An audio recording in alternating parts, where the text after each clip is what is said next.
Alors, bonjour Jean-Pierre Widmer. Bonjour. Vous êtes le président de HSBC Assurance. HSBC vient à nouveau de sortir un 6e volet d'études sur l'avenir des retraites dans le monde et en France. Alors, comment les Français abordent-ils leur retraite? Comment l'envisagent-ils? Alors, effectivement, HSBC fait chaque année la plus grande étude mondiale sur les conséquences de l'allongement de la durée de la vie et du vieillissement de la population. Et donc, à ce titre, nous regardons effectivement comment les gens conçoivent la retraite. Et ce qui est intéressant, c'est qu'effectivement, il y a toujours une vision positive de la retraite, mais ce qui est apparu, c'est que, et c'est apparu cette année, donc c'est tout à fait nouveau, c'est que les gens, pour pouvoir passer une bonne retraite, effectivement, pensent qu'il faut avoir une bonne santé, mais maintenant, ce qui vient en premier, c'est qu'il faut aussi avoir les moyens financiers. Et donc, il y a une inquiétude sur la sécurité financière qui est apparue et qui est, en France, encore plus cruciale que dans le reste du monde. Alors, ce qu'on observe effectivement dans votre étude, c'est que l'inquiétude, le pessimisme sont en France plus forts qu'ailleurs, et en particulier, je dirais, chez les femmes, qui semblent moins préparées. Alors, effectivement, ce pessimisme est encore plus accru chez les femmes, et ceci d'ailleurs monte en fonction de l'âge. C'est-à-dire que les trentenaires sont un peu plus inquiètes que les hommes du même âge, mais les quinquas sont beaucoup plus inquiètes. Et il y a même quasiment 20 points d'écart entre les hommes et les femmes. Donc les femmes sont beaucoup plus inquiètes que les hommes. Et donc là, on pense qu'il y a des raisons structurelles, mais on y reviendra. Alors là, évidemment, on peut analyser ça en termes de créneaux ou en termes de marketing, mais je dirais justement, si on voit que chez les Français, il y a ce caractère particulier, c'est aussi qu'il y a des obstacles qui font que on a du mal à s'adresser à eux sur le plan de la retraite. Comment on peut s'adresser à eux sur le plan de la retraite, justement? Alors, les inciter à la préparer. Comme toujours, l'étude montre ce pessimisme des femmes, et je crois qu'il faut revenir à l'origine ou aux raisons.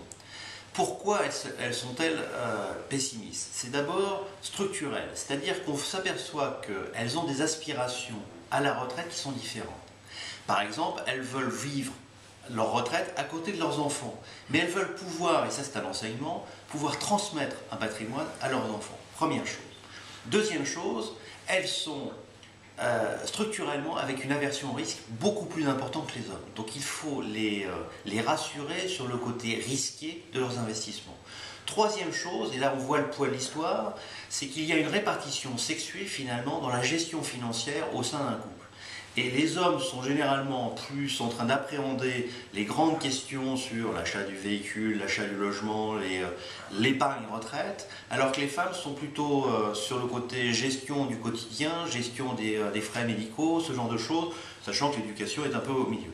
Donc il faut absolument que l'on aide les femmes à se réinvestir dans cette gestion long terme. Alors j'imagine que ces enseignements-là, je dirais, c'est conducteur d'opportunités marketing.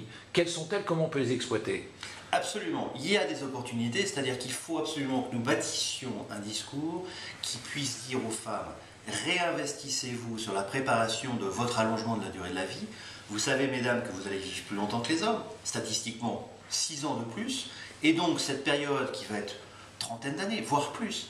Il faut absolument la préparer, il faut absolument la préparer le plus longtemps possible pour pouvoir effectivement avoir les moyens à disposition, à la fois pour assurer le financement de cette période et pouvoir transmettre à ses enfants, comme vous l'imaginez, mesdames.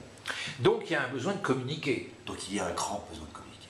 Alors justement, je dirais HSBC a une certaine expérience, je dirais, de communiquer avec chacun tout en communiquant avec tous et tout en habillant pas tout le monde du même costume.